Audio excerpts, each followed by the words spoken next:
Hello students, this is the slightly late intro to Module 4.1. Most of the material for the next few days and most of the content of this upcoming video are things that I put together last spring term, and so occasionally in the video I will make reference to week 7 rather than Module 4.1. And then there are a couple items that I've deleted because they weren't relevant anymore. So there are a couple pieces of visual communication in the news that were new last spring. What I did was I moved them into this Summer 2 visual communication in the news module. So with no further ado, I will attach this new introduction to that video, save it, post it, and talk to you later. So what I'm going to do right now is just go through the agenda for this week, tell you about some things, and then explain some of the readings that we've already had and give you a preview of some of the things you're going to be looking at in the module, and then end up by talking about the midterm visual analysis essay. All right? So there are two pieces of visual communication in the news this week. One of them is in that module called Visual Communication in the News, and it's rather disturbing. It was actually on the front page of today's New York Times, and it talked about the fact that now anybody can download an app and pretty easily make rather convincing fake videos. And the example that they talked about in the New York Times article is that somebody had taken Michelle Obama's face and superimposed it onto a porno video. So the consequences of this for the general public are that we now kind of know that you can't trust a photograph to be representation of the truth, as many of you will now know from your experiences of making your visual self-portraits. But now the same is going to be true for video. Once upon a time, it required extremely expensive hardware and software and great skill to do the kind of things that were in that movie Forrest Gump, where Tom Hanks is inserted into archival footage of the Nixon White House or various events. Well, now there's an app that you can download, and just about anybody is going to be able to make fairly convincing fake videos. So that's a little problematic. The other piece of visual communication in the news I've actually loaded in as the last page in the module for week 7, and it is from this week's New York Times Magazine, and it's called The Business of Color, and it's about a company by the name of Pantone. And Pantone has sort of cornered the market on okay, if you have a certain blue, cerulean blue, they will give it a name and a number, and that way people who make paint for your home, or people who make fabric for your curtains, or people who make upholstery for your car can all be in agreement on what a certain color is. It'll have a name, it'll have a number, and Pantone are the people sort of in charge of designating those things. And so in that page on the module and in the article itself, there was a pointer to a scene. If some of you saw The Devil Wears Prada, there's a scene in which Meryl Streep's character basically takes Anne Hathaway's character to task for having laughed at the fact that she couldn't tell the difference between two color blues. And Meryl Streep ends up kind of giving her quite a dressing down and saying that she thinks she chose the blue sweater that she happens to be wearing, but in fact it was chosen by people in the room who make those kind of decisions. So it's a fairly interesting article about the business of color. So discuss the Oswald and Levy readings. So the Oswald reading, I thought, was a pretty good job of sort of applying some of these more esoteric theories. When you're reading them as written by the French philosopher and semiotician Roland Barthes, it gets pretty wiggy pretty quickly. But Oswald after the introduction, and some of that was stuff I said you didn't have to read certain pages because we already covered that almost in the first week when we were talking about Saussurean linguistics versus Peircean linguistics. But one of the things that keeps coming up is this notion of structuralism.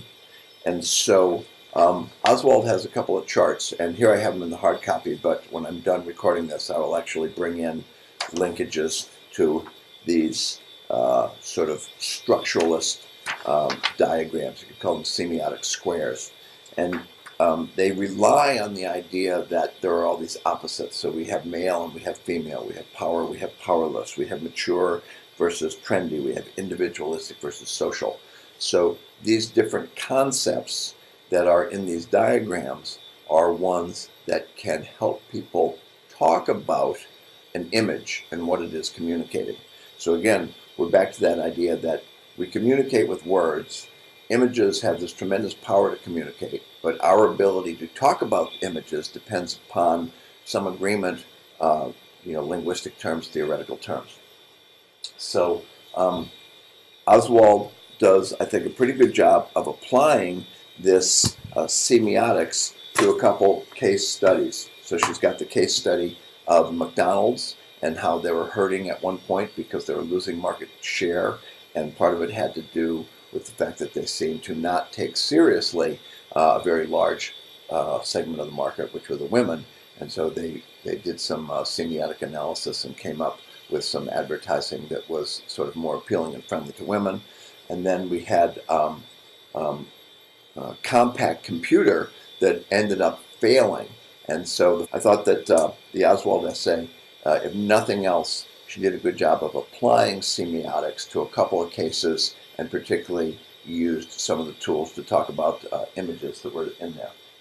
And then the Levy reading, I thought that was really charming, particularly because if you look at it, that doesn't look like the Harvard Business Review of today because it's from the 50s, but the clip art in it made it quite almost silly.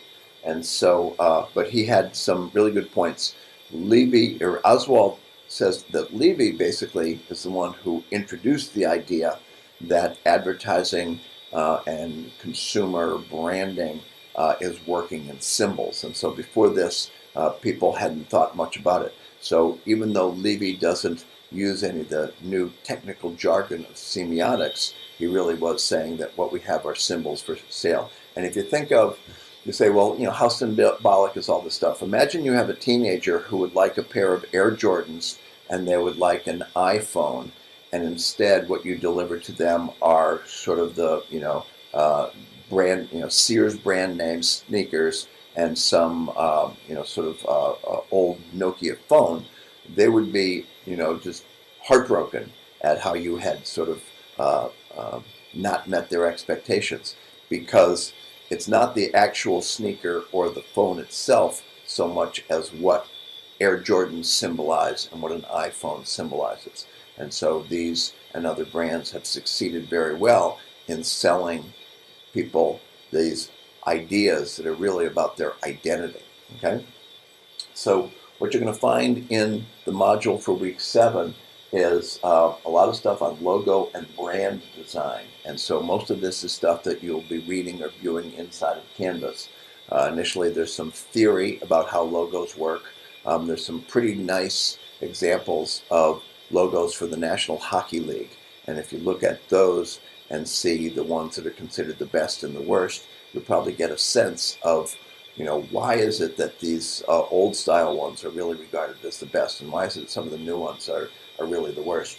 But in addition, you will find an article that talks about, what makes a good logo, what should it do.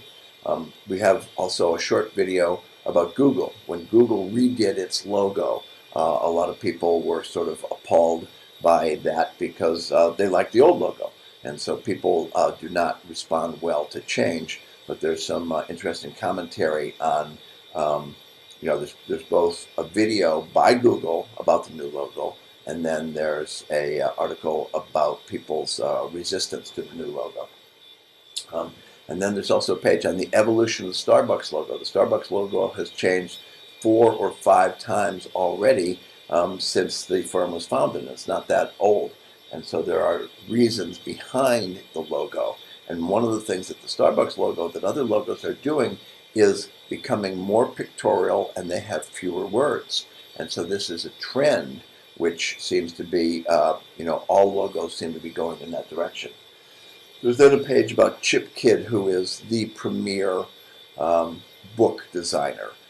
If you were to go into a Barnes and Nobles and look at some of the biggest best-selling books that had, really sort of strongly attractive graphical covers, there's a good chance that Chip Kidd is the designer who designed some of those. So I have a link to the Chip Kidd site. I'd say look around in there because he's just a brilliant designer, and he's very entertaining. So there's a lot of good stuff in there. Then there's also a page from Milton Glaser, who is sort of one of the premier graphic designers of our time.